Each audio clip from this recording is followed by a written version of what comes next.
Selenium homeopathy की एक ख़ास दवा है।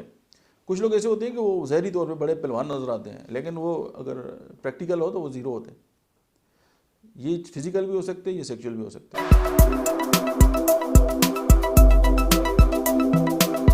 बिस्मिल्लाहिर्रहमानिर्रहीम, अस्सलाम वालेकुम। मेरा नाम डॉक्टर अहमद इजाज़ है और सिविल होम्यो क्लिनिक से हैदराबाद से मैं आपसे मुखातब हूँ। आज जो है हम जिस दवा के बारे में आपसे डिस्कस करेंगे उसका नाम है सेलेनियम। सेलेनियम होम्योपैथी की एक ख़ास दवा है। कुछ लोग ऐसे होते हैं कि वो ज़हरी तौर पे बड़े पहलवान नज़र आते हैं, लेकिन वो अगर प्रैक्टिकल हो तो वो ज़ीरो होते हैं।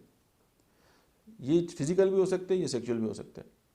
और मतलब है कि कुछ मतलब है कि नौजवान ऐसे भी होते हैं कि हर वक्त जो है वो उनको जो है मतलब है कि प्रोस्ट्रेशन होती रहती है, या मतलब है कि ड्रॉप वगैरह उनके गिरते रहते हैं और वो बहुत ज़्यादा वीक होते हैं, वो ज़हनी तौर पे वीक होते हैं, वो जिस्मानी तौर पे भी कमज़ोर होते हैं।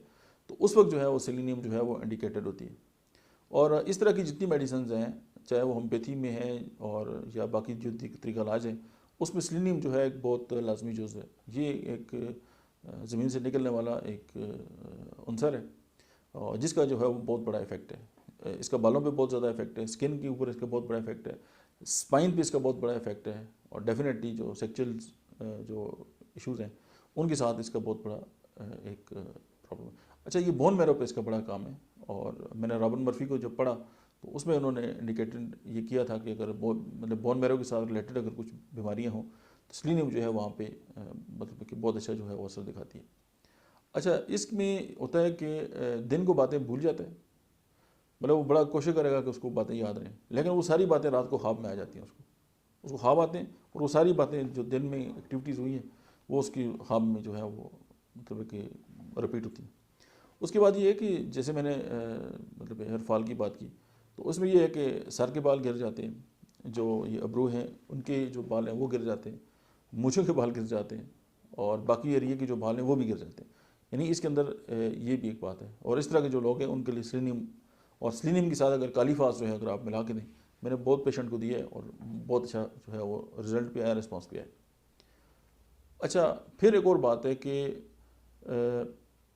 चाय, वो लोग जो बहुत ज़्यादा चाय पीते हैं और चाय के बाद जो है अगर उनके जिस्म का बेड़ा गर्क हो जाए और उनका स्टमक जो है वो ख़राब हो जाए, और जैसा कि आप जानते भी हैं कि चाय एक ऐसी चीज़ है कि जिससे यूरिक एसिड भी ज़्यादा होता है।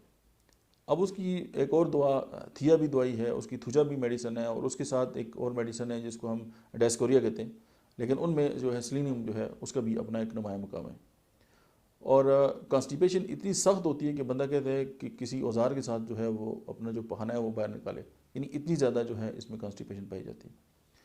फिर एयर लॉस, जैसे मैंने आपकी बात की, इम्पोटेंसी जो है इसकी मेन इंडिकेशन है, और स्पर्मेटोरिया जो है, प्रोस्ट्रेशन जो है वो है, और फिर सेक्सुअल जो है ऑर्गन्स हैं उनकी एटोनी। उसके बाद सेक्सुअल वीकनेस जो है इसकी इंडिकेशन में पाई जाती है, और लॉस ऑफ सेक्सुअल पावर इसकी ये भी एक इंडिकेशन है। फिर जो है हम ये देखते हैं कि प्रोस्टेट वीकनेस जो है इसमें है, और ग्रेट डेबिलिटी है, और pulsation in the whole body, यानी आप मरीज़ जो है ना ऐसा लगता है कि उसको पूरा जो जिस्म है वो धड़क रहा है। अब ये स्पेजिलिया में भी है, स्पेजिलिया में भी तो कपड़े भी नज़र आते हैं कि इतनी तेज़ धड़कन होती है, और ये इंडिकेशन इसमें भी है। और साथ एक और बात है कि एक्सट्रीम सैडनेस, यानी डिप्रेशन में भी इसका बहुत बड़ा किरदार है। और फिर ये है कि मतलब है कि ये जितनी भी बातें मैं आपसे शेयर की हैं, एक तो इसकी लीडिंग सिम्टम्स हैं, और दूसरी ये है कि इसकी जो पैथोलॉजी है या कौन कौन सी जो बीमारियाँ हैं पैथोलॉजिकली, वहाँ पे हम सेलेनियम जो है उसको ऐड कर सकते हैं।